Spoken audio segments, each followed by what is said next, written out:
Liverpool Street, you'd actually think we'd won the World Cup. But when the Irish team return tomorrow evening, they're assured of a hero's welcome home. The Irish flag was all over the place, hanging from windows. And it was the first time in a long, long time that the flag was waved at a time when there wasn't somebody dying of starvation. It was like people took the flag back and made it something to celebrate.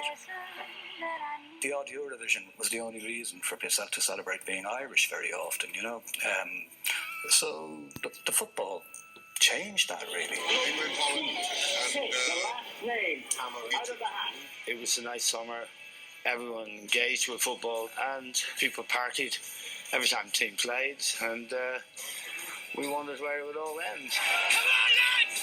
Come on, Ireland!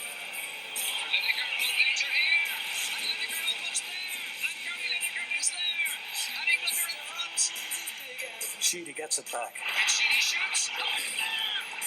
The place went fucking mad. Kevin Sheedy has right out of nothing cultured the equaliser. Jimmy Senior grabbed Bimbo and nearly broke him in half with the hug he gave him. Bertie was up on one of the tables, thumping his chest. Winston Churchill, London, Arabia, Elton John, we can all go and fuck yourself. Even Paddy, the crankiest fucker ever invented, was jumping up and down and shaking his arse like a Brazilian. All sorts of glasses toppled off the tables, but no one gave a fuck. Ireland had scored against England, and there was nothing more important than that. Not even your pint.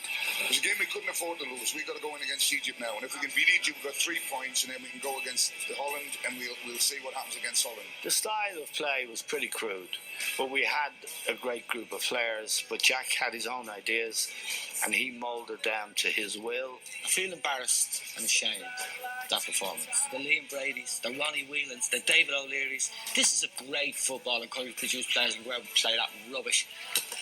Yeah. We've had a report back that Eamon Dunphy on the television was about as much relevance to us as a fly on the windowsill. But I didn't say I was ashamed to be Irish, no. You can't deal with mythology. It's very powerful. This is the business. Right, you're the head. What do you want? Rules, peace. You're bad. I was writing the van. I was literally getting up the next morning, the head throbbing sometimes, and writing the van. I hadn't intended necessarily including it in the van, but as things began to take off, I just thought, well, we'll see how it goes. I was writing it as I experienced it, as I felt it, shall we say. We're running out. We're running out. So for the very first time, the Republic of Ireland team is involved in a penalty shootout.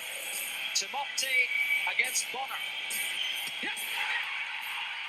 The big man from Donegal has set it up. David O'Leary stepping forward to assume the task. O'Leary. Jimmy Senior hadn't even known that O'Leary was playing. He must have come on when Jimmy Senior was in the Jacks. He'll be grand, said someone. He takes all Arsenal's penalties. Doesn't he, so? Never took a penalty in his life. This kick can decide it all. He'll crack, said Paddy. Wait till you see. The nation holds its breath. Yes! David O'Leary put it away like he was playing with his kids on the beach. Yes! Ireland are through to the quarterfinals of the World Cup. I love Ireland. The Irish football team. Giannini looks for Donadoni. Good parry. Schillaci. It was a great time. People had a wonderful and enjoyable journey, and it was kind of surreal in a way and wonderful.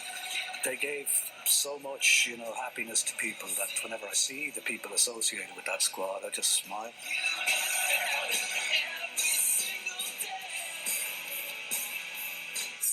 Anytime I see that footage, I can't help but smile as well. And that particular World Cup was just as enjoyable whether you were here or there, a huge part of the social fabric of the country. Our first ever World Cup final goal was scored by our guest tonight. I'm glad to say we're joined on the line now by Kevin Sheedy. Kevin, you're very welcome to Soccer Republic. 25 years ago, where did it go? I know, indeed, it's unbelievable. Still fond memories, brilliant memories, the highlights of my career. But to think it's 25 years ago, it's unbelievable. Yeah. Now, that was a magical time for so much of us. But what were your overall memories in a green shirt? Because it wasn't just Italia 90. You were there for all of Euro 88 as well. Which was the better achievement, do you reckon? Qualifying for the Euros when only 8 teams got there, or getting to the quarterfinals of the World Cup? I think it's a bit of both. I think obviously the European Championships in Germany was the first time we'd got to a major tournament and sort of compete and go sort of we were 6 minutes away from knocking out Holland and getting through to the semi-finals was unbelievable. And I think it gave us the confidence that we could compete against the big nations in the world. And obviously then to go and qualify for the World Cup in 1990 with Spain in our group as well. Some tremendous games, and as I say, some fantastic memories, and really proud to have been part of that great team. That goal against England, though, it'll be forever in your memory and in our memory as well. How often do you get asked about it? Quite a bit, thankfully. I mean, obviously, the first goal in the World Cup, so that's a bit of history no one will ever be able to take away from me. So it was just fantastic memories. As a young lad growing up, you're watching the World Cups, and then to actually qualify for one and play in one, and just all that goes with it, sort of thing. It's just something that as a professional footballer, that's what you live for, and I was really pleased. I'm proud to be part of that. Did you guys know how it was being received back home? How big a deal it was for the entire country?